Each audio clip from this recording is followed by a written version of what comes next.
주님께서 여러분과 함께 루카가 전한 거룩한 복음입니다. 그때 하나님께서는 가브리엘 천사를 갈릴레아 지방 나자렛이라는 고을로 보내시어 다윗 집안의 요셉이라는 사람과 약혼한 처녀를 찾아가게 하셨다. 그 처녀의 이름은 마리아였다. 천사가 마리아의 집으로 들어가 말하였다. 은총이 가득하니여 기뻐하여라. 주님께서 너와 함께 계시다. 이 말에 마리아는 몹시 놀랐다. 그리고 이 인사말이 무슨 뜻인가 하고 곰곰이 생각하였다. 천사가 다시 마리아에게 말하였다. 두려워하지 마라, 마리아야. 너는 하느님의 총애를 받았다. 보라, 이제 네가 잉태하여 아들을 낳을 터이니 그 이름을 예수라 하여라. 그분께서는 큰 인물이 되시고 지극히 높으신 분의 아드님이라 불리실 것이다. 주 하느님께서 그분의 조상 다윗의 왕좌를 그분께 주시어 그분께서 야곱 집안을 영원히 다스리시리니 그분의 나라는 끝이 없을 것이다. 마리아가 천사에게 저는 남자를 알지 못하는데 어떻게 그런 일이 있을 수 있겠습니까? 하고 말하자 천사가 마리아에게 대답하였다. 성령께서 너에게 내려오시고 지극히 높으신 분의 힘이 너를 덮을 것이다. 그러므로 태어날 아기는 거룩하신 분 하느님의 아드님이라고 불릴 것이다. 내 친척 엘리사벳을 보아라. 그 늙은 나이에도 아들을 잉태하였다. 아이를 못 낳는 여자라고 불리던 그가 임신한 지 6달이 되었다. 하느님께는 불가능한 일이 없다. 마리아가 말하였다. 보십시오. 저는 주님의 종입니다. 말씀하신 대로 저에게 이루어지기를 바랍니다. 그러자 천사는 마리아에게서 떠나갔다. 주님의 말씀입니다.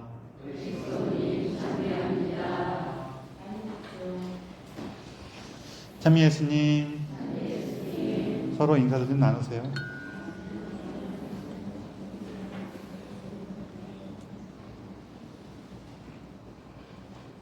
제가 오늘 복음 말씀 들을 때마다 항상 떠오르는 얘기가 있어요.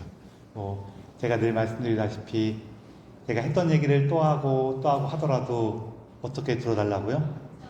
처음 들으시는 것처럼.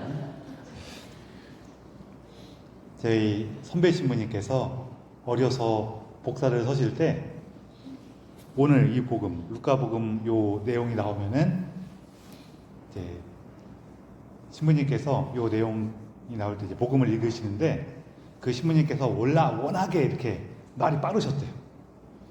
그래갖고 그 복사 서면서도 신부님 그 말씀하시는 것 때문에 분심이 들 정도였는데 그 내용이 어떤 거냐면은 이 말씀이 얼마나 빠르신지 두려워하지 마라 마리아야 요 얘기를 빠르니까 두려워하지 말란 말이야 그러더래요. 그래서 그 선배 신부님도 그때 일이 너무 인상이 깊어갖고 오늘 복음이 나오면은 좀 더 신경 써갖고 두려워하지 마라 이렇게 정확히 끊고 마리아야 이렇게 띄어서 하신다고. 저도 그 얘기를 들은 다음에 방금 전에 복음 들으실 때 느끼셨을 수도 있지만 그 구절에서 더 신경 써갖고 이렇게 띄어서 읽고 있어요. 오늘은 우리 미사 처음 시작할 때 말씀드린 것처럼 우리 수원교구의 주보성인인 평화의 모의 축일입니다. 그래서 우리 교구 분들만 오늘은 좀 특별한 전례를 봉헌하게 돼요. 우리 교구를 돌봐주시고 우리와 함께 하나님께 나아갈 수 있도록 예수님을 따를 수 있도록 인도해 주시는 평화의 모후 성모님을 기리는 날입니다. 기억하고 우리 정구를 청하는 날입니다. 그러면서 오늘 복음 말씀은 우리가 여러 가지로 다양한 은총의 길잡이를 얻을 수가 있는데요. 그 중에 하나가 뭐냐면은 이제 예수님께서 우리 곁에 오시게 돼요. 그쵸? 그런데 예수님께서 우리에게 오시는 그 과정이 또 그 예수님 안에서 일어나는 일들이 마리아님께도 이렇게 우리가 흔히 생각하는 그러한 평화대로 이렇게 쫙 이루어져요. 우리가 생각하는 평화는 조금 더 이렇게 안락하고 안전하고 큰 분란 없고 이러는 건데, 사실 마리아님께서 예수님을 잉태하셔서 낳으시는 그 과정, 그것도 예수님께 태어나셔서 어린 시절을 보내는 그 과정이 그렇게 잔잔하거나 그러지가 않아요. 그렇죠? 잔잔해요? 안 잔잔해요. 그렇죠? 그러면은 우리 계속 말씀드리는데, 성경에서 얘기하는 평화는 모든 것이 하느님의 뜻대로 이루어지는 상태를 평화라 그랬죠. 그게 평화인데, 그 하느님께서 이렇게 뜻대로 이루어지는 그 평화라는 것 자체가 그렇게 이렇게 조용하고 평온하고 이런 느낌이 아니라는 거예요. 굉장히 역동적이고 뭔가 이렇게 다이나믹하고, 뭐 다이나믹이나 역동적이랑 똑같은 말인데, 근데 말 그렇게 하면은 뭔가 좀 다른 느낌 같긴 해요. 그렇죠? 그렇게 뭔가 막 움직임이 있고 뭐 열의가 있고 때로는 우욕절이 있고 막 이렇게 구렁에 넘어지기도 하고 또 확 뛰어 올라서 날아갈 것 같기도 하고, 이런 게 계속 이루어지는 그 전체가 하느님의 뜻 가운데 이루어지는 거란 말이에요. 거기다가 여기 마리아님께서도 지금 천사가 나타나서 얘기할 때 도대체 하느님의 뜻이 무엇인가에 대해서 궁금해하고 질문을 던지고, 그리고 천사는 또 그 대답을 해주고, 또 마리아님께서 믿을 수 있도록 엘리사벳의 일을 들어서 증거를 보여주기도 하고, 그렇게 저렇게 서로 얘기를 나누고 고민해가면서 점점 하느님의 뜻을 이해하게 깨닫게 되고 따르게 돼요. 그렇죠? 이렇게 계속 뭐가 과정이 반복돼요. 이루어져요. 주고받으면서 이루어져요. 우리도 하느님의 길을 따라갈 때 그렇게 된다는 거예요. 참 사람이 그렇게 될 수밖에 없는 것 중에서 우리가 너무 잘 몰라. 우리가 마치 내가 살아가면은 내가 삶을 되게 뭔가 잘 하는 것처럼 막 우리 느끼는데, 사실은 내가 내 삶을 잘 살고 있는지 아닌지도 몰라요. 그렇죠? 그러다 보니까 이게 어떤 것이 내가 하느님의 일을 하고 있고 하느님께 나를 이끄시는가를 잘 모른단 말이에요. 사람들이 이렇게 뭔가 삶에서 문제를 일으킬 때 그런 것들이 뭐 내가 뭔가 악의가 있어서 나쁜 마음을 품어서 벌어지는 경우도 뭐 없진 않지만, 그렇지 않은 경우도 너무 많아요. 어떤 그 모녀가 있었는데, 여기 아버지가, 그러니까 남편이 일찍 죽었어요. 일찍 세상을 떠나갔고 이 어머니 혼자서 딸을 키우는데, 정말로 남편이 없으니까 내가 얘를 더 열심히 키우겠다는 마음으로 정말 이를 악물고 키웠는데, 근데 얘가 크면 클수록 어머니하고 사이가 그렇게 나빠지는 거예요. 도대체 같이 살 수 없을 만큼 사이가 나빠져갖고 안 되겠다 싶어갖고 이렇게 전문가를 찾아갔어요. 전문가를 찾아가서 이제 이분이 같이 얘기도 들어보고 어머니랑 면담도 하고 따님하고도 면담도 했더니 이 사이가 나빠진 이유를 결국 찾아냈어요. 이유가 뭐였냐면은, 남편이 세상을 떠났을 때 이 어머니는 이제부터 딸을 자기 혼자 힘으로 키워야 되잖아요. 그렇죠? 그러니까 내가 정말로 열심히 이 세상 안에서 약해지지 말고 이 아이를 내가 돌봐야겠어 하면서 정말 이를 악물고 눈물을 참았어. 그리고 아이를 그렇게 키웠어. 근데 이 딸아이는 아버지 장례식에서 어머니가 울지 않는 거에 대해서 큰 충격을 받았어요. 왜 충격을 받았냐면은, 우리 엄마가 우리 아빠를 사랑하지 않았구나 라고 생각을 한 거예요. 그래서 그때부터 엄마가 미운 거예요. 이게 어머니가 나쁜 마음으로 그랬어요? 아니에요. 딸은 나쁜 마음을 먹었어요? 아니에요. 아빠를 사랑했어요. 그랬는데도 이게 서로 엉키고 꼬이면서 엉망이 되는 거예요. 이런 일들이 우리 삶에 종종 벌어져요. 그러다 보니까 어느 시점에서 이게 도대체 이거 어떻게 된 거야? 왜 이런 문제가 생긴 거야? 하면서 우리가 알 수가 없게 되는 경우도 종종 있어요. 그럼 어떻게 해야 돼요? 어떻게 해야 돼요? 뭘 어떻게 해요? 지금도 잘 살아야지. 정말로 그래요.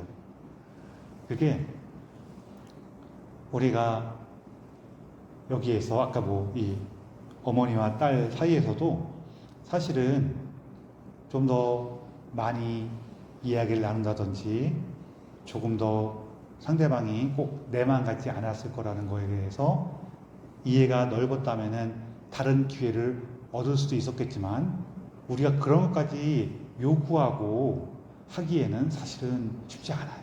그렇죠? 나중에 돌아봤을 때 이 선택이 조금 실수가 있었구나. 이 선택에 문제가 있었구나. 나중에 아는 거지.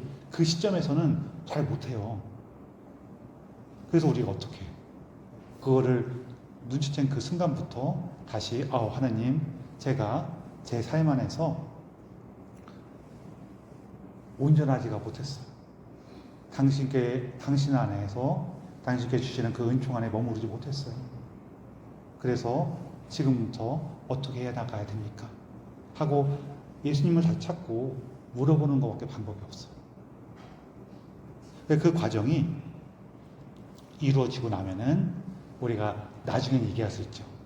뭘 얘기할 수 있냐면은 내가 그렇게 빙 돌아왔던 그 순간들, 내가 어려웠고 힘겨웠던 그 순간들조차도 하느님과 함께했던 순간들이구나. 내가 어느 순간에 이게 그런 거였구나 라고 깨닫는 그 순간부터 우리 삶이 새로워지는구나. 뿐만 아니라 다른 사람들에게도 힘이 되어 줄 수 있구나 라는 걸 만나게 돼요. 사실 이 어머니와 딸의 이야기는 우리가 들을 때 어때요? 참 그럴 수도 있지 라는 마음이 들어요, 안 들어요? 들지요. 그러면서 우리한테도 우리도 우리 삶에 생겼던 여러 가지 어려움이나 아픔에 대해서 참 우리가 서로 힘껏 노력해왔는데도 불구하고 그런 문제가 생길 수 있었어 하면서 좀 위로가 생겨요, 안 생겨요?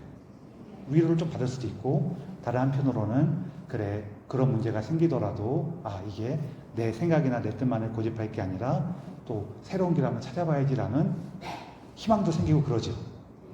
그러면은 그 모녀가 겪었던 어려움은 그들에게는 십자가였지만 우리에게는 희망의 기회를 준 거란 말이에요. 그렇죠?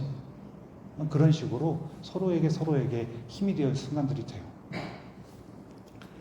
저도 여러분들 이거 제가 이렇게 대답을 하시겠지라고 하면서 물어봤는데 여러분이 아니요 그러면 되게 난감하긴 한데,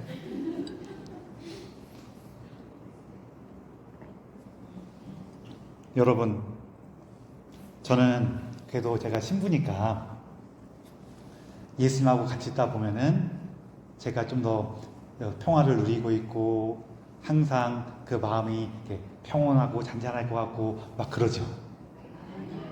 감사합니다. 아니라고 하시니까 다행이네요. 혹시나 싶어서 물어보는데 제 옆에 이렇게 있다 보면은 저 이렇게 보고 있으면은 아이고 저 신부님 되게 지금 막 신부님 옆에 있기만 해도 막 내가 불안불안하네 막 그래요? 그러진 않아요? 다행이네요. 제가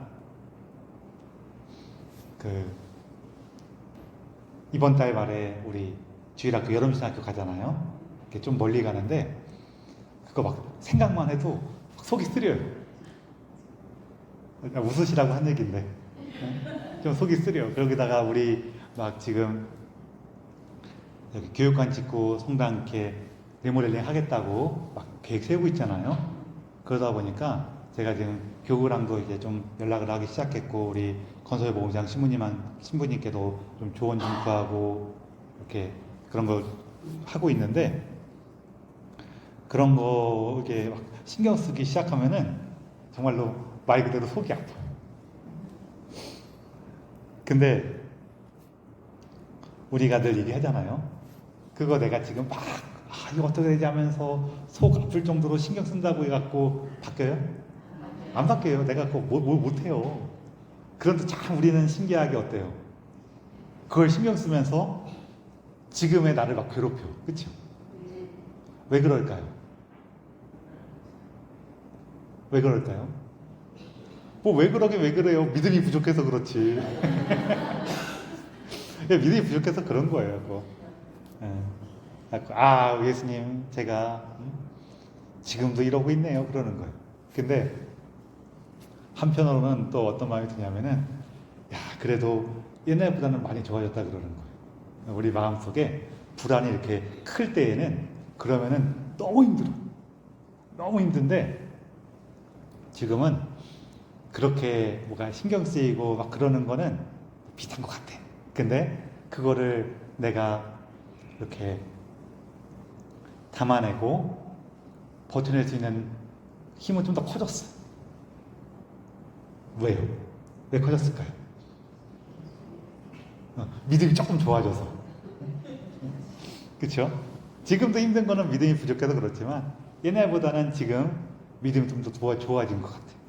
그리고 제가 이렇게 믿음이 좋아졌다고 하면 좀 그렇고, 믿음이 자라나고 하느님 안에서 좀 더 용기를 얻을 수 있는 이유는 여러분들께서 이렇게 함께 해주셔서 그렇습니다. 그래서 여러분들 너무 감사하고, 우리가 이렇게 내가 이렇게 부족한 사람인데도 하느님께서 나를 찾아와 주시고 나와 함께 해주시면서 내 삶에 이렇게 또 뭔가 사건이 벌어지고 새로운 일이 생기고 하는 이 안에서 나와 함께 해주시고 나를 만나주시는구나 하는 것을 계속해서 발견해가고 깨닫는 것이 우리 믿음이죠. 그래서 오늘 성모님께서 이 천사와의 대화를 통해서 그리고 고민하시고 묻고 용기를 얻으시고 하느님의 그 말씀을 받아들였던 그 모습처럼 우리도 삶에서 이런저런 일이 막 생기고 우리가 좋은 마음으로 했는데도 불구하고 잘 안 되고 하는 그 모든 순간들이 우리가 하느님 안에서 다시 이게 예수님 이런 거였었네요 라고 예수님하고 나누고 기뻐할 수 있는 그날이 오리라는 것을 희망하면서, 그리고 그 하느님 나라에 나아갈 수 있다는 것을 기뻐하면서 특별히 성모님의 전구를 청하며 이 미사를 봉헌합시다.